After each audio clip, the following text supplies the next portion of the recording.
Kaya na ba sagutin ng BI ngayong umaga ang tanong, paano nakaalis ang mga puganteng ito? O talagang our law enforcement and border authorities have been rendered so inutile that the woman who has been under the scrutiny of an entire nation, wala na yatang hindi nakakaalam ng itsura niya. Kasi kung titigil lang tayo sa ganitong status, we're inutile as a country. 4 na buwan na po and we still don't know how fugitives got past our borders undetected. Hunger for power. It will divide the nation. For International Airport, kung saan at matapos niyan ay sa Singapore, at matapos niyan ay sa Bataan, Indonesia, kung saan sila naaresto. Salamat sa mga otoridad ng Indonesia.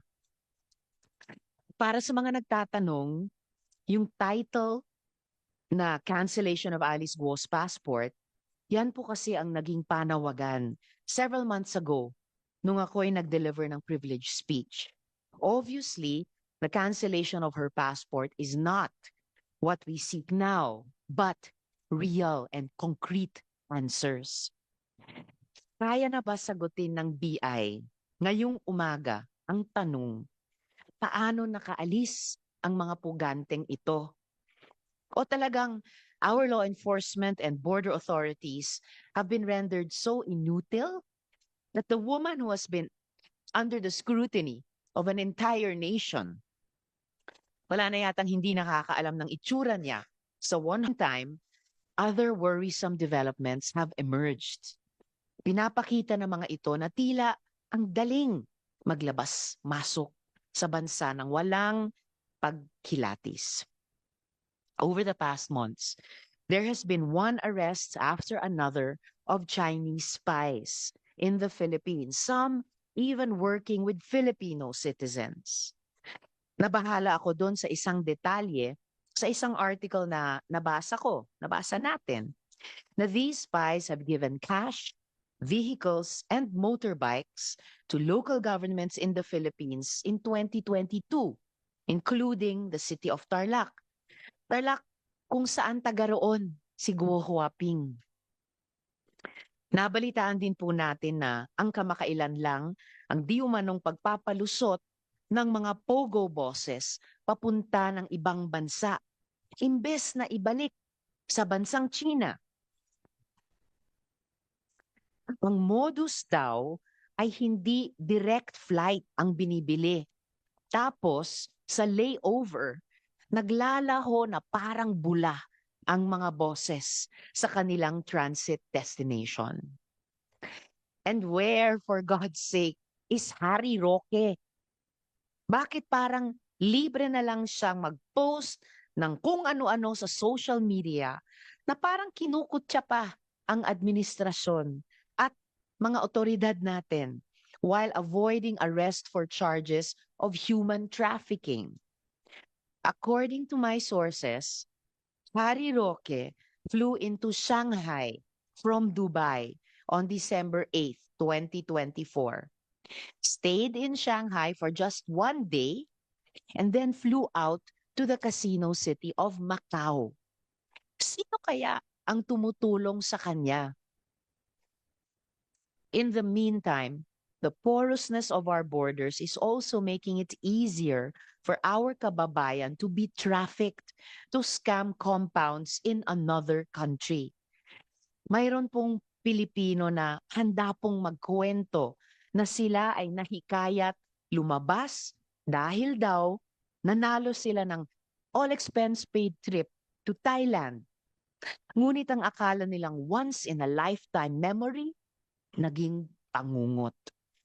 Yaman din lang na ito ang topic natin, isa pong malaking shout-out sa ating pamahalaan para sa tinatayang higit na 100 mga Pilipino na trapped sa border ng Myanmar.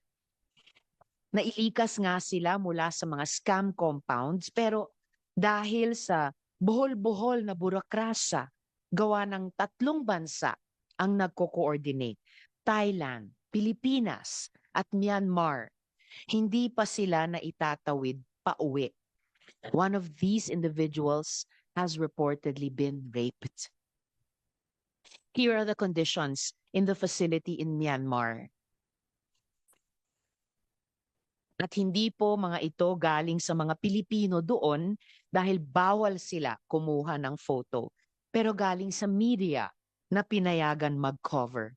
I implore the executive, let us do what it takes to bring them home.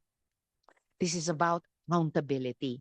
Accountability para sa pagtakas ni Alice Guo, but also in a larger sense, accountability for our failure to keep our borders safe and protect Filipinos. So unang mga tanong ko po sa pagpapatuloy nitong hearing para sa Bureau of Immigration. Ilang buwan na ang nakalilipas, sapat na siguro ang panahon para makapagsiyasat kayo ng mabuti kung ano ang tunay na nangyari at nakatakas si Guo Huaping. So please provide us this update now. Sabi po ni Commissioner Viado noon, you would be able to present a report on exactly how Guo Huaping escaped.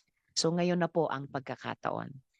So will it be Attorney Santos or Chief Manahan or Acting Chief Uy? I hope the most senior among you po.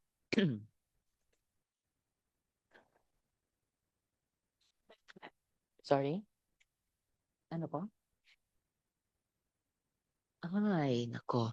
Oh, and meron bang kailangan pang manimpa? Impartial resource persons?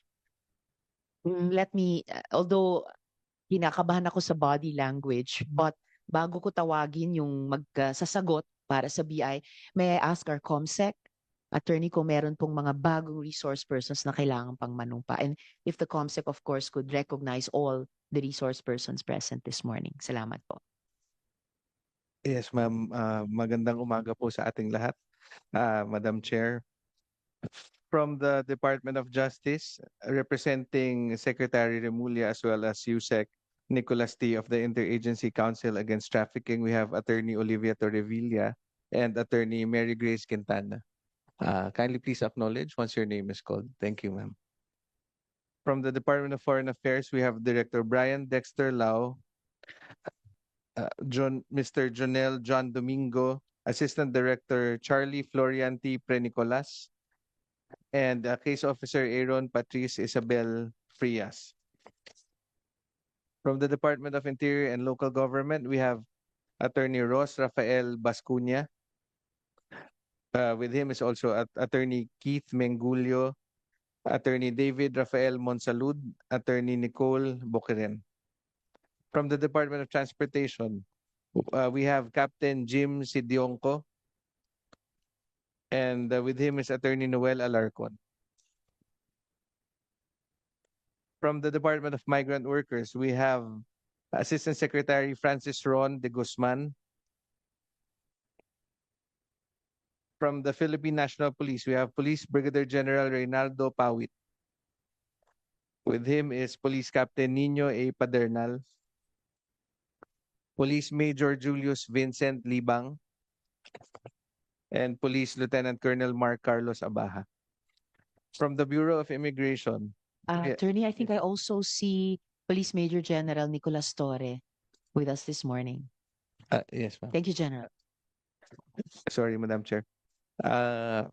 From the Bureau of Immigration, representing Commissioner Viado is Attorney Arvin Cesar Santos, and Chief for Intelligence Division, Mr. Fortunato Manahan Jr., as well as Acting Chief of the Biometric Section, Ms. Maria Rolin Merced D.Uy.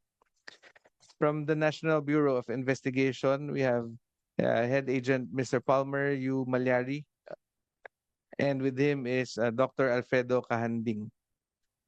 Sir. From the National Intelligence Coordinating Agency, we have Attorney Albi T. Juarez. From the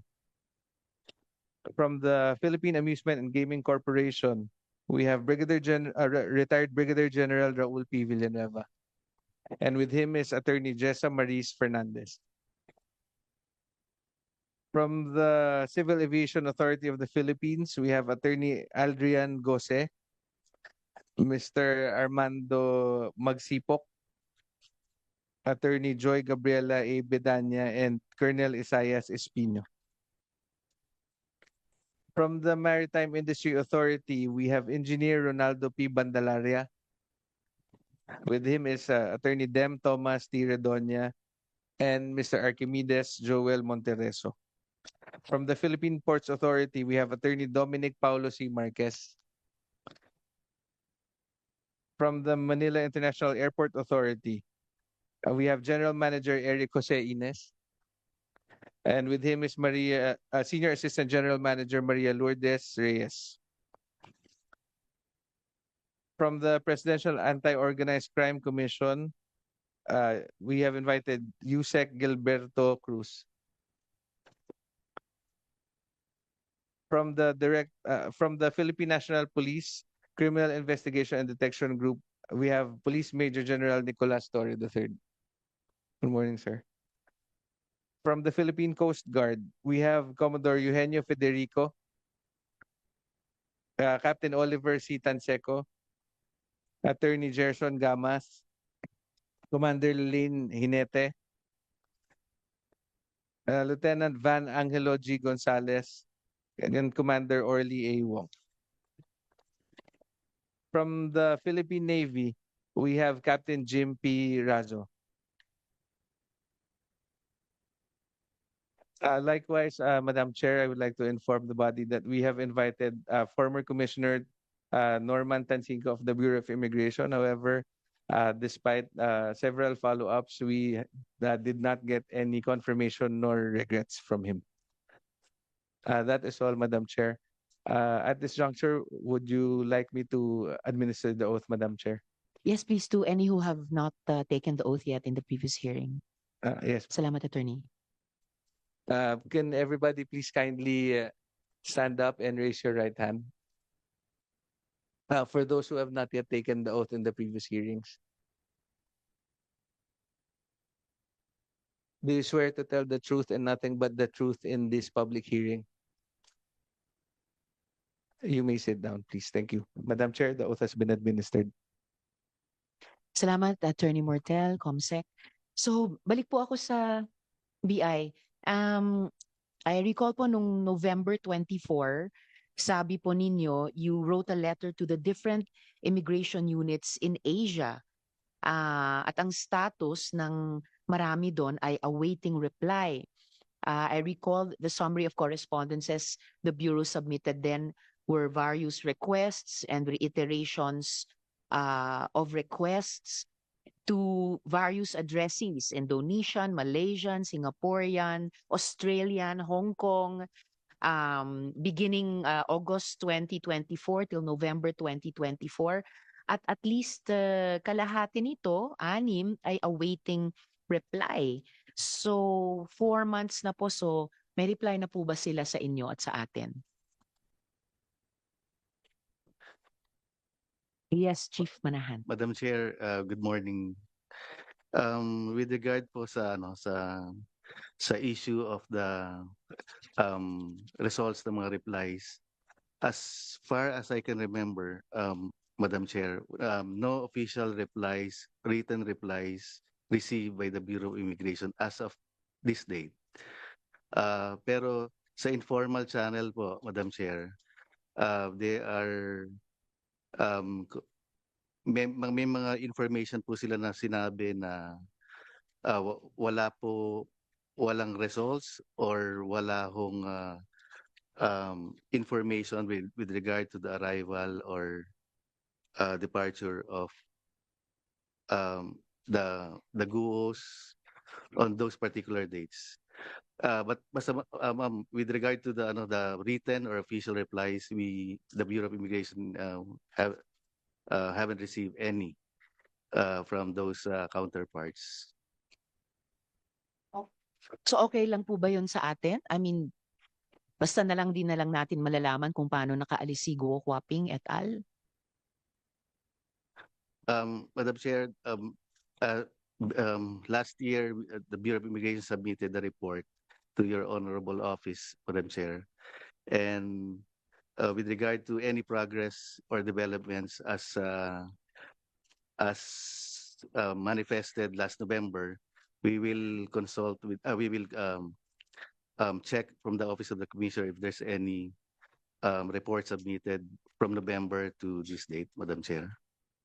But of course, sir, bago po kayong lahat pumunta rito sa hearing, siguro naman in-update na po kayo ng office ni Commissioner. So ibig pong sabihin, is this normal na susulat ang ating Bureau of Immigration sa mga counterparts nyo sa ibang mga bansa sa Asia? And aside from information through informal channels na wala silang resulta, na walang official and written reply at all, or ni walang informal information of something more substantive? Okay din po ba sa kanila yung ganon?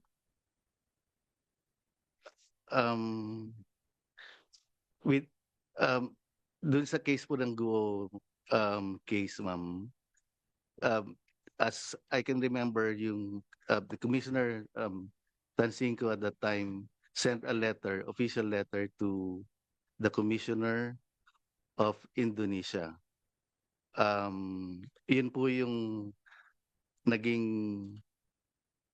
way para ma-hold ng Indonesia government yung si Sheila and Cassandra, and eventually turned over to the Bureau of Immigration that time. So ang ginamit po dito is official letter by the BI to the Indonesian government. But with regard to possible routes or entries and exits, yung office naman po ng Intelligence Division, without any written or official letter, consulting or asking informations via informal channels, ma'am. Yun po yung nangyari dun sa...